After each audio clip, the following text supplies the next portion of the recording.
আর আবার চলে আসলাম খানসামা নদীর পাড়ে। মনটা কেন জানি মানতেছিল না।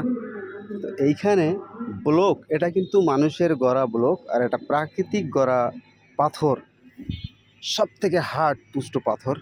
আর এই পাথর দেখছেন, পাথর, সব পাথর, হ্যাঁ, ব্লক পাথর মিলিয়ে এখানে বেরিবারটা করানো। আরও বড় সামনে পাথর আছে ভাই, এত বড় বড় পাথর আমি তো আমার জন্ম দেখি নাই। হয়তো বা এর থেকে বড় বড় অবশ্যই পাথর আছে, কিন্তু আমাদের এখানে সাধারণ একটা এলাকার মধ্যে।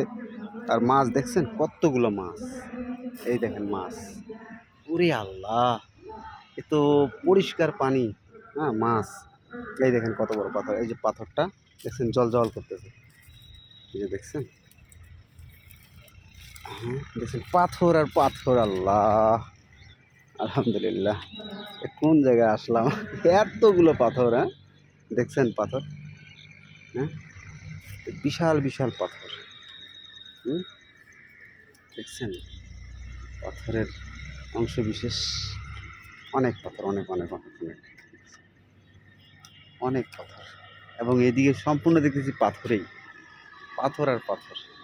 এগুলো তো মানুষের গড়ানো, আর এগুলো প্রাকৃতিকের গড়ানো, আল্লাহ পাকের সৃষ্টি। আলহামদুলিল্লাহ, দেখে ভালো লাগলো। অনেকগুলো পাথর ভাই, বিশ্বাস করুন একটা পাথর উঠানো সম্ভব অসম্ভব। এদিকে পুরাটাই ভিতর দিয়ে পাথরেই আছে, সব পাথর, ঠিক আছে। আর কিনারেই, মসজিদের কিনারেই রয়েছে আপনার মানে মসজিদের কিনারেই আর কি, নদীর কিনারে রয়েছে মসজিদ। আর এই যে পাথর, আলহামদুলিল্লাহ।